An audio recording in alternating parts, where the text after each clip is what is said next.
बिस्मिल्लाहिर्रहमानिर्रहीम। आप देख रहे हैं मिठाल गार्डनिंग टीवी।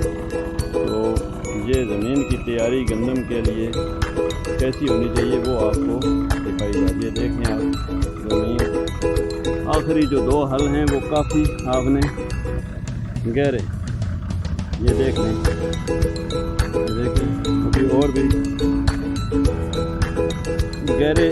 गहरे हल चलाने हैं। और उसके बाद दूसरा आपका जो है वो सुहागा है,